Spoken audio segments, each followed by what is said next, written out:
প্রেম এমন একটা অনুভূতি যেটা আপনাকে অনেক কিছুর খোরাক দেবে, অনেক অনুভূতির মানে জন্ম দেবে, এবং সেই অনুভূতি নিয়ে 100 বছর লিখে যাওয়া সম্ভব। যদি আমি এরকম একজন মনের মানুষ পেতাম, এবং যদি যার সঙ্গে কথা বলে আমার শত শত গান, শত শত কবিতা লেখা হয়ে যেত, সেই মানুষটির খুঁজতে খুঁজতে আসলে জীবনে এখন এই পর্যায়ে এসে থিতু হওয়া আর কি।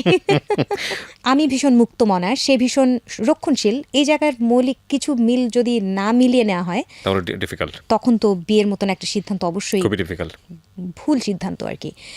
এই জায়গাগুলো মেলানোর চেষ্টা করা হয়েছে। যখন বিয়ের কথাবার্তা শুরু হলো তখন প্রায় 6-7 মাস ধরে এই জিনিসগুলো মিলিয়ে। মানে গানের অঙ্গনের মানুষ না, একেবারে গানের অঙ্গনের মানুষ নয়, খুবই সাধারণ শ্রোতা, এবং আমাদের এই ঝলমলে জগৎ সম্পর্কে তার আগ্রহ এবং কৌতূহল দুটোই খুব কম।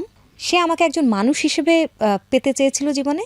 আমিও চেয়েছিলাম ঠিক তাই, যে আমাকে যে জীবনসঙ্গী করতে চাইবে সে আমার এই ঝলমলে দিকটা নয়, ব্যক্তি পুতুলকে আবিষ্কার করে তারপরে জীবনে চাক। তো সেটাই হয়েছে। সংসার জীবনটা ঠিক সেই অর্থে তথাকথিত সংসার শুরু হয়নি, কারণ সে প্রবাসী, যুক্তরাজ্যে আছে এবং আমি তো এখানে থাকছি। এখানে আমাদের দিনরাতের একটা বিশাল পার্থক্য, সময়ে সূচিগুলো মেলানো একটা কঠিন কাজ হয়ে যায়। 1 বছরের সবচেয়ে স্বস্তির কথা যেটা আমি বলতে পারি সেটা হচ্ছে সংসার ভালো না মন্দ চলছে সেটা বলার জন্য 1 বছর খুবই কম সময়, বা কেমন চলবে সে ভবিষ্যৎবাণীও করতে পারি না। কিন্তু 1 বছরে যেটাতে আমি স্বস্তি পেয়েছি সেটা হচ্ছে বিবাহিত জীবনের যেই সহজাত কিছু জটিলতা এসে পড়ে বা দায়িত্ব এসে পড়ে, বা সারাক্ষণ মনে রাখতে হয় যে আমার কিন্তু একজন বর আছে, এই জায়গাগুলো থেকে আমি খুব মানে নিজের মতন করে থাকতে পেরেছি, নিজের সময় নিয়ে কাজগুলো করতে পেরেছি। কাজ করতে গিয়ে আমার একবারও মনে হয়নি যে আমার এই বিষয়টা আদৌ মাথায় রাখা দরকার আছে, যে আমার কিছু দায়িত্ব পালনেরও ব্যাপার আছে। তো খুব সহজ স্বাভাবিকভাবে আমার কর্মজীবনটা, ব্যক্তিজীবনটা চলেছে 1 বছর। এবং যেহেতু এভাবেই দু জায়গায় দুজন থেকে তো সংসার হবে না, সংসার করতে হলে যে কোনো একজনকে হয়তো জায়গা বদল করতে হবে, তখনও আশা করছি এই জিনিসটা বজায় থাকবে, সেই প্রত্যাশা তো করতেই পারি। বিয়ে করতে গিয়ে যেটা বুঝেছি যে একটা মানসিক পরিণত সিদ্ধান্ত, মানসিকভাবে ভীষণ পরিণত একটা সিদ্ধান্ত জীবনকে অনেক সহজ রাখতে পারে।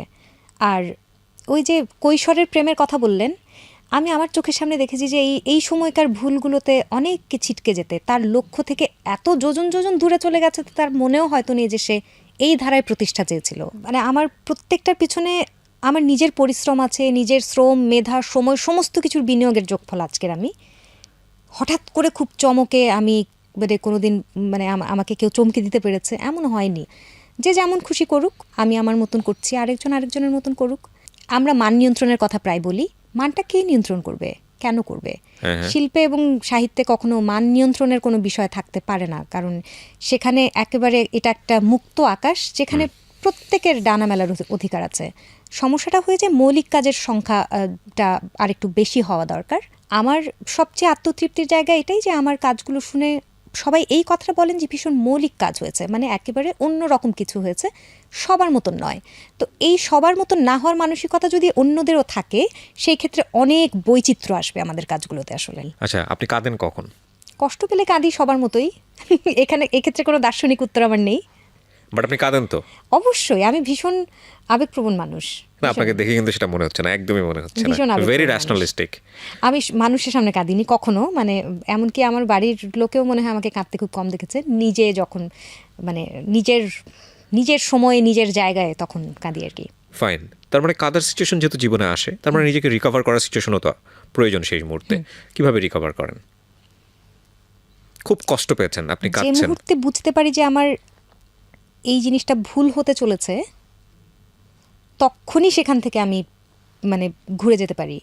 এই একটা ব্যাপার তখন আমার ভিতরে, যে একটু আগে বললেন যে তখন আমার ভিতরে কোনো আবেগ কাজ করে না, হিসেব নিকেশ কাজ করে না। আমি বুঝতে পেরেছি এটা ভুল হচ্ছিল, তখনই আমি সেখান থেকে নিজেকে সরিয়ে আনতে পারি। এবং সেটা কঠিন কাজ, সেটা তখন কারণ অভ্যস্ততা, মায়া, এই বিষয়গুলো তো আছে।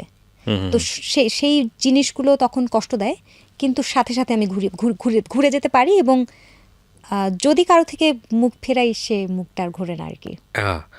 এইটার একটা ব্যাপার, এটা খুব কমন অ্যাটিটিউডের মধ্যে না, এটা অনেকের মধ্যে আছে। একটা হচ্ছে অনেকের ভাবে বলে যে আমি সুযোগ দিচ্ছি বারবার, তারপরে যখন আমি সিদ্ধান্ত নিয়ে ফেললাম তখন আর সারা জীবনে কোনোদিন কোনো সুযোগ হবে না। না, আমার জীবনে কিছু পরিবর্তন আসবে সামনে, কারণ আমার জায়গাটা হয়তো বদল হবে, এবং যেহেতু আমার বর বাইরে থাকে, তো সেখানে আমার গিয়ে আবার নতুন করে নিজের So you are planning for abroad? হ্যাঁ, তবে সেটা দেশে এবং দেশের বাইরে আসা যাওয়া করে যেটুকু ভারসাম্য রক্ষা করা যায় কাজের সেটাই করার চেষ্টা করব। তো সেই জায়গাটা নিয়ে কিছুটা চিন্তা করি, কারণ আমি এখানে একরকম জীবনধারণে অভ্যস্ত হয়ে গেছিলাম, আমার জীবনযাত্রার একটা ধারণ ছিল এখানে। সেখানে গিয়ে ব্যাপারটা একেবারে নতুন একটা বিষয়ের সঙ্গে আমার নিজেকে খাপ খাওয়ানোর ব্যাপার থাকবে, তবে মনে হয় পারবো। জোস। লেখালেখির জায়গাতে আসি, যেহেতু একবার শুরু থেকে লেখালেখির কথা হচ্ছিল, কি কি লেখা হয়েছে এখন পর্যন্ত? আমার কটা বই আসলো? 5টা বই প্রকাশিত হয়েছে। প্রথম 2টো ছিল কবিতার, আর এর পরের 3টা উপন্যাস। এবছর প্রকাশিত হলো 5ম বই, উপন্যাস হিসেবে 3য় উপন্যাস। এই তো লেখাটা। উপন্যাসের আপনার কন্টেন্ট থাকে কি, মানে নিজের জীবনের অভিজ্ঞতা নাকি চিন্তা দিয়ে একটা অবয়ব তৈরি করা? না, আমার মূল জায়গাটা হচ্ছে নারীর মনস্তত্ত্ব, এবং সেখানে তো অবশ্যই ঘুরে ফিরে আমি আসি, আমার চারপাশের নারীর জীবনগুলো আসে, অনেক নারীর মুখচ্ছবি আসে, তাদের জীবনের অভিজ্ঞতা আসে। শুধু জীবন দেখার অভ্যাস করলেই হবে না, পর্যবেক্ষণ, মানে খুব অনুসন্ধানী দৃষ্টি নিয়ে চারপাশে তাকাতে হবে। তাহলেই মনে হয় মানে যে কোনো ঘটনা থেকে উপাদান নিয়ে সেটা লেখায় প্রয়োগ করা সম্ভব। তো আমার খুব বেশি বন্ধু বলয় বড় নয়, সেটা যেমন সত্যি, তেমনি এটাও সত্যি যে আমি ভীষণ পর্যবেক্ষণ করি মানুষকে।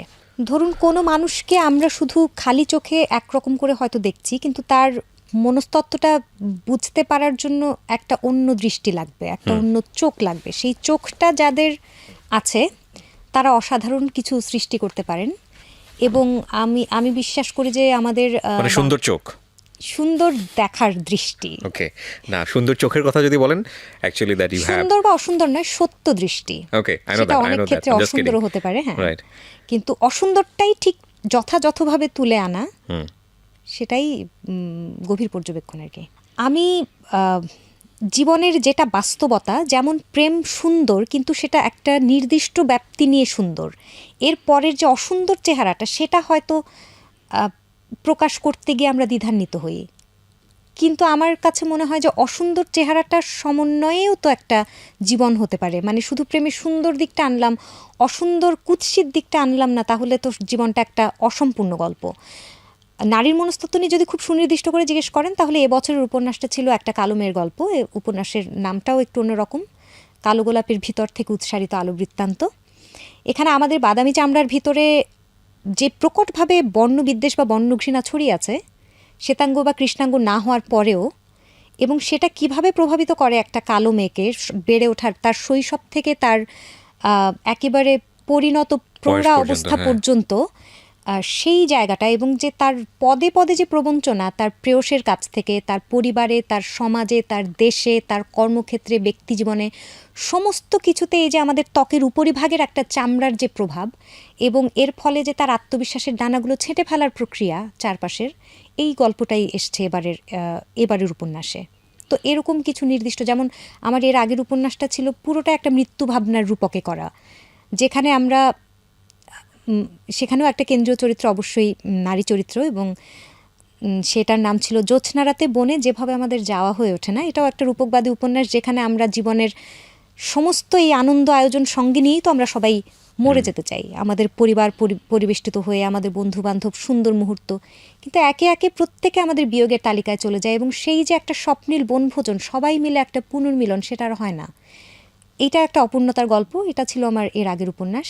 তার আগের উপন্যাস যেটা ছিল, সেখানেও একটা মেয়ের খুব জটিল সম্পর্কের মনস্তত্ত্ব, যেখানে সে একটা সম্পর্কের ভিতরে থাকে, সে জানে সে সম্পর্কটা খুব সত্যি, কিন্তু সে কেমন করে যেন আরেকটা নতুন সম্পর্কে জড়ায়, এবং সে দুটো সম্পর্কেই ঠিক একই সমান্তরালভাবে ভীষণ রকমের সৎ থেকে সম্পর্ক দুটো মেনে নেয়।